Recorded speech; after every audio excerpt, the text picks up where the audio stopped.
안녕하세요. 오늘은 장기 투자와 우량주에 대해서 사람들이 갖고 있는 뿌리 깊은 오해에 대해서 이야기해 보도록 하겠습니다. 제가 이 내용은 얼마 전에 블로그에도 굉장히 간단하게 올린 내용인데요. 오늘은 조금 더 자세히 이야기를 해 보도록 하겠습니다. 대가들이 이야기한 장기 투자의 의미는 무엇인지, 맹목적인 존버와 장기 투자의 차이는 어떤 점에서 다른지, 그리고 그런 장기 투자를 오해한 상태로 흔히 우량주라고 착각하는 대형주에 접근을 하게 되면 어떻게 되는지 이야기해 보도록 하겠습니다. 먼저 장기 투자에 대해서 이야기를 하려면 장기 투자의 의미를 정확하게 알고 있어야 됩니다. 많은 분들이 장기 투자의 의미를 조금 잘못 이해하고 계십니다. 저도 예전에는 장기 투자의 의미를 잘못 이해하고 있었고요. 이제 장기 투자라고 하면 막연하게 매수하고 오래 보유한다 정도로 이해하고 계신데요. 사실 장기 투자는 그런 의미가 아닙니다. 제가 데이터를 이야기할 때 항상 등장하는 이제 이 책, 이 책의 제목도 주식의 장기 투자하라라고 돼 있죠. 이 책에서 장기 투자의 진짜 의미에 대한 힌트를 찾을 수가 있습니다. 이 책에서는 장기 투자의 이점과 위험 감소를 얘기하면서 장기 투자를 권하고 있는데요. 그러면서 장기 투자는 시장에 머무르는 것이라는 말을 합니다. 내용 중에 여러 번 나옵니다. 시장에 머무르는 것. 즉, 포트폴리오를 교체하든지 리밸런싱을 하든지 상관없이 일관된 전략과 철학으로 포트폴리오를 운영하고 시장에 지속적으로 참여하고 있으면 장기 투자를 하고 있다라고 이야기를 하는 것입니다. 여기서 중요한 게 일관된 전략과 철학으로 시장에 지속적인 참여를 하고 있다. 이제 이게 핵심입니다. 즉, 이 책에 따르면 통하는 전략을 일관적으로 고수하면서 시장에 머무는 것이 장기 투자하는 것이다 라고 얘기를 하고 있는 것입니다. 이 종목 하나 잡았으니까 이거를 잡고 평생 투자를 하겠다 해서 이 종목을 가지고 주구장창 들고 있는 것이 장기 투자가 아니라는 말입니다. 이제 여기까지 이해를 하면 자연스럽게 맹목적인 존버와 장기 투자를 구분할 수 있게 되는데요. 아주 간단하게 말해보면 맹목적인 존버는 약간 샤머니즘적인 투자라고 할 수 있습니다. 반면에 장기 투자는 일관된 전략을 수행하는 투자라고 할 수가 있습니다. 이제 예를 들어서 저 퍼랑 저 PBR 주식을 필터링해서 퀀트적으로 필터링을 해서 30개 정도 종목에 분산 투자하는 포트폴리오를 만들어 놓고 1년에 한 번 혹은 1년에 두 번 주기적으로 기계적으로 리밸런싱을 하는 전략을 어떤 투자자가 취하고 있다. 이제 가정을 하면 이 투자자가 과연 장기로 주식을 보유하지 않기 때문에 장기 투자자가 아니다라고 할 수가 있을까요? 저는 아니라고 생각을 합니다. 그러니까 저는 이 사람이 장기 투자자가 맞다고 생각을 하는 편이에요. 이 사람이 전략을 유지하고 시장에 참여하는 한 장기 투자자라고 봐야 합니다. 이 사람은 저 PBR, 저 퍼라는 일관된 전략을 가지고 있죠. 그리고 기계적으로 레벨런싱을 하고 있습니다. 전략이 일관적으로 설정을 하고 시장에 계속 투자를 하고 있으면, 참여를 하고 있으면 이 사람은 장기 투자자라고 할 수 있는 겁니다. 그리고 이 사람은 당연히 시장이 장기 투자자에게 주는 이점들을 얻을 수가 있을 겁니다. 반면에 아까 말했던 샤머니즘적 투자자, 어떤 주식을 사놓고 그거에 대한 스토리 변화라든지 아니면은 내 아이디어가 맞는지 확인을 꾸준히 하는 것 대신에 그냥 무작정 사놓고 기다리는 사람들이 많아요. 사놓고 어떻게 되겠지. 그리고 장기 투자하면 어쨌든 이긴다. 이렇게 생각을 하고 무작정 기다리는 사람도 있는데 이런 사람들을 장기 투자자라고 볼 수 있을까요? 근데 저는 이런 사람들은 장기 투자자라고 볼 수 없다고 생각을 합니다. 기간이 장기임에도 불구하고 오히려 이 사람들은 그냥 아까도 말했듯이 샤머니즘적 투자자입니다. 그냥 사놓고 기도밖에 할 게 없는 사람들이에요. 우리가 투자는 사놓고 기도하는 대상이 아니죠. 사놓고 여러 전략을 바탕으로 투자를 하는 거지 사놓고 기도하는 게 투자는 아닙니다. 이제 장기 투자를 하기 위해서 필요한 것이 결국 여기서도 앞에서도 나오고 여기서도 몇 번 나왔는데 결국 철학입니다. 제가 다른 영상들에서도 철학 문제를 여러 번 얘기를 드렸는데요. 철학 문제는 장기 투자뿐만 아니고 모든 투자 이슈를 관통하는 주요 주제입니다. 굉장히 중요한 겁니다. 이제 어떤 분은 이런 의문을 제기하실 수도 있어요. 필립 피셔 책을 보면 필립 피셔는 평생 보유할 종목들을 매수한다고 했거든요. 그리고 자기가 실제로 매수를 하면 그 종목을 평생 보유한다고 했습니다. 그러면 오래 들고 있는 게 장기 투자가 아니냐. 필립 피셔도 그렇게 얘기했다. 라고 얘기를 하실 수가 있어요. 그런데 필립 피셔 책을 읽어보면 이 대가가 평생 보유를 얘기하기 전에 앞에 붙인 단서들이 굉장히 많다는 걸 알 수 있습니다. 뭐 독점도 얘기하고 성장도 얘기하고 뭐 한두 가지가 아니에요. 그래서 보면 필립 피셔가 결국 강조한 거는 평생 보유라는 얘기가 아니고 앞에 갖다 붙인 조건들입니다. 그게 정말 중요한 거예요. 필립 피셔는 평생 그냥 가져간 게 아닙니다. 따라서 꼭 오래 들고 있어야 장기 투자자라는 말은 장기 투자의 의미를 정확히 모르고 한 말이 되는 겁니다. 제가 지금까지 이야기해드린 장기 투자의 의미는 조금 뒤에 말씀드린 우량주에 대한 오해와 연결이 되는 부분이거든요. 그래서 요거를 잠깐 기억을 해 놓으시고요. 이제 앞서 말한 것과 같은 맥락으로 다시 돌아가서 가치 투자자에게 있어서 장기 투자도 그냥 주구장창 기다리는 것을 뜻하는 것은 아닙니다. 당연하겠죠.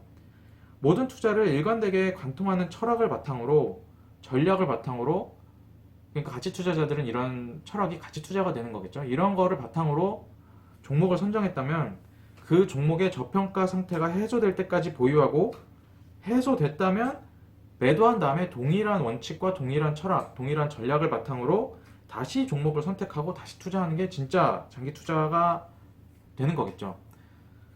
이제 투자를 하고 나서 3일 만에 판다고 가치 투자가 아니고 이게 30년을 보유하고 있다고 가치 투자다. 이런 뜻은 아니라는 겁니다. 보유 기간을 놓고 장기 투자자다, 단기 투자자다, 가치 투자자다 아니다. 이런 식으로 딱 나누는 게 아니라는 걸 지금 말씀드리는 겁니다. 물론 이게 약간 옆으로 새는 이야기이긴 한데요. 오래 보유해야 미덕인 분야도 있습니다. 이제 대표적인 게 배당 성장주 투자랑 제가 예전 영상에서 한번 소개해드린 적이 있는 것 같은데 토탈 리턴류의 ETF들입니다. 뒤에 TR이 붙은 ETF들이죠. 특히 이 토탈 리턴류 ETF 그 중에서도 코덱스 200 TR 같은 류는 이제 이런 분들을 위한 ETF입니다. 나는 모르겠고 그냥 사고 쭉 갖고 있고 싶다. 잘할 자신도 없다. 종목 피킹을 잘할 자신도 없다.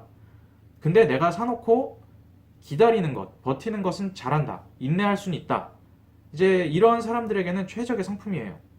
근데 그런데도 어쨌든 TR류 ETF 투자도 마찬가지로 엄청난 멘탈과 철학이 필요하거든요. 모든 자산은 선형적으로 증가하지 않습니다. 모든 자산은 비선형적으로 가치가 증가하고 가격이 증가하기 때문에 무조건 멘탈이 필요하고 시간이 필요하고 철학이 필요합니다. 이제 TR류 ETF랑 멘탈에 대한 얘기는 조금 긴 이야기니까 제가 나중에 기회를 봐서 따로 영상을 만들기로 하고요. 이제 다시 돌아가서 이렇게 장기 투자의 의미를 이해한 상태로 우량주에 대한 오해를 한번 살펴보겠습니다. 흔히 나타나는 우량주에 대한 오해는 공부를 하지 않고 투자를 하는 대부분의 사람들에게서 나타나는 편견이라고 할 수 있습니다. 이게 뭐냐면 바로 대형주를 우량주로 착각하는 현상입니다. 주위에서 이런 이야기 굉장히 쉽게 들을 수 있습니다. 예를 들어서 A라는 주식이 시총의 최상위권 주식이라고 가정을 해봅시다.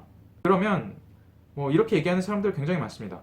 나 이번에 A가 좋아 보여서 샀는데 굉장히 미래도 있어 보인다. 괜찮아 보여. 나 평생 이거 들고 가려고 배당도 뭐 한 1, 2% 주니까 이거 받으면서 평생 한번 들고 가보겠다. 이런 얘기들 많이 해요. 굉장히 익숙한 얘기입니다. 공부 없이 투자에 입문한 분들이 폭망하는 코스가 바로 대형주를 블루칩 내지는 우량주로 착각을 하고 장기 투자를 그냥 단순한 존버라고 오해를 한 다음에 이를 결합해서 실천에 옮기는 겁니다. 실제로 제가 직접 제 면전에서 회사에서 밥 먹다가 제 면전에서 들은 얘기인데요. 2011년에 동양제철화학이라는 회사가 있었습니다. 지금 OCI죠. 이 회사가 그 태양광 테마를 타고 한번 폭등한 적이 있었어요. 그때는 태양광이 미래 에너지로서 굉장히 각광을 받고 있었습니다. 그래서 오버밸류를 받고 있었죠. 근데 그분이 이 OCI를 대량 매수했다고 하면서 굉장히 진지한 얼굴로 이야기를 한 적이 있습니다. 저희 회사 선배 중에 한 분인데요. 내가 OCI에 투자를 했다. 앞으로 태양광이 좋을 것 같고 대세가 될 거다. 내가 이거 한번 평생 가져가 보려고 한다. 뭐 안 되면 자식한테 물려주지 뭐. 증여하지 뭐. 뭐 이런 식으로 얘기를 하는 거예요. 이분 제가 지금 아직도 가지고 있냐고는 얘기를 못했습니다. 근데 이분 지금까지 보유했으면 제가 지금 띄워드린 그림이 OCI의 차트거든요. 10년 차트인데 뭐 제가 더 이상 이 그림을 보고 할 말은 없습니다. 이렇게 됐어요. 그냥 이런 투자를 굉장히 높은 비중으로 자산 중에 높은 비중으로 여기에 투자를 했다면 어, 바로 시장에서 아웃이에요. 이렇게 투자를 해버리면 이렇게 투자를 해서 이렇게 손실을 입어버리면 시장에서 재기할 기회가 좀 많이 사라집니다. 만회의 기회가 없어요. 그리고 돈도 돈이지만 멘탈적으로 굉장히 큰 그 타격을 입습니다. 이 사람은 나름대로 대형주를 아주 우량주라고 착각을 하고 투자를 한 거기 때문에 주식에 대한 뿌리 깊은 불신으로 발전을 할 수가 있죠. 그러면 여기서 뭐가 잘못됐냐면 일단 대형주가 우량주가 아니에요. 대형주는 우량주가 아닙니다. 대형주는 리포트도 많고 뭔가 굉장히 익숙해서 접근성이 좀 높죠. 사람들이 말만 하면 어쨌든 알아들어요. 삼성 SDI가 아주 정확하게 무슨 일을 하는지 모든 거를 알고 있는 사람은 없지만 대충 알고는 있습니다. 왜냐면 신문에서도 봤고 뭐 여러 가지 말도 들었고 그래서 뭔가 아는 것 같은 착각이 들어요. 근데 사실 대형주는 굉장히 어려운 투자 대상입니다. 사업 분야도 많고 굉장히 복잡해요. 그리고 너무 변수가 많아서 다 알 수가 없습니다. 이거를 그 통속과 투자라는 책에서는 복잡계라는 얘기를 하면서 설명을 했는데요. 간단히 얘기하면 너무 복잡해서 알 수가 없다는 얘기예요. 변수가 너무 많다는 얘기입니다. 그 대형주만 한 10년, 15년 분석한 애널들도 맨날 틀립니다. 그런 거 보면 대형주 투자는 정말 어려운 거예요. 그리고 그런 대형주는 사이클을 타는 업종에 속해 있을 가능성이 굉장히 높습니다. 우리나라는 수출 대국인데요. 그 대부분 산업이 강한 사이클을 타는 산업이에요. 제가 예전 영상에서 사이클 산업이 굉장히 난이도가 높은 산업이라고 했었죠. 근데 대형주는 복잡하기도 하면서 사이클까지 타는 산업이에요. 굉장히 쌍으로 난이도가 높은데 사이클 산업 특성상 사람들이 좋다고 달려드는, 막 몰려드는 시점이 대부분 고점 근처예요. 공부 안 하고 대형주니까 어떻게든 되겠지, 뭐 반토막이야 나겠어? 라는 아니란 생각으로 대형주를 우량주로 착각해서 덥석 사버리고 거기에 장기 투자에 대한 잘못된 이해까지 추가가 되면 지금 제가 보여드리는 그림처럼 되는 겁니다. 지금 그림 보이시는 것처럼 반토막이 당연히 날 수 있어요. 그리고 반토막보다 더 나기도 하죠. 여기 보면 거의 4분의 1 토막까지도 나요. 대형주 투자 절대 쉽지 않습니다. 그리고 대형주가 우량주는 더더욱 아니고요. 절대로 시총 상위 기업을 쉽게 생각하고 쉽게 매수를 해버리면 안 됩니다. 그리고 매수를 그렇게 쉽게 해버리고 그냥 오래 갖고 있으면 뭔가 해결되겠지라고 생각을 해버리면 굉장히 힘든 투자가 될 수도 있어요. 제가 굳이 이번 주제를 이렇게 블로그에도 올리고 영상으로도 따로 만든 이유는 그만큼 중요한 문제이기 때문입니다. 헷갈리면 굉장히 소중한 시간을 버릴 수도 있고 투자에 대한 안 좋은 인식도 가질 수가 있기 때문에 이런 거는 굉장히 피해야 되는 것입니다. 이제 제 영상을 보신 분들은 이제 이거에 대해서 알았으니까 이런 오해와 편견에 빠지지 않을 거라고 생각을 합니다. 이제 장기 투자의 이점에 대해서 더 정확하게 알고 싶다라고 생각하시는 분들은 제가 또 한번 추천드리는데 이 책 한번 읽어보시면 도움이 많이 될 거예요. 이 책 재미는 진짜 없거든요. 근데 이거를 읽으시면 장기 투자가 어떤 거고 내가 어떤 투자 전략을 펴야 되는지에 대해서 굉장히 긴 시간 지평에 있어서 어떤 전략적 바탕을 세우실 수 있는 투자 그 책이라고 할 수 있습니다. 시간이 되고 여건이 되신다면 꼭 한번 읽어보시고요. 제가 오늘 드릴 이야기는 여기까지고요. 오늘 영상 시청해 주셔서 감사합니다.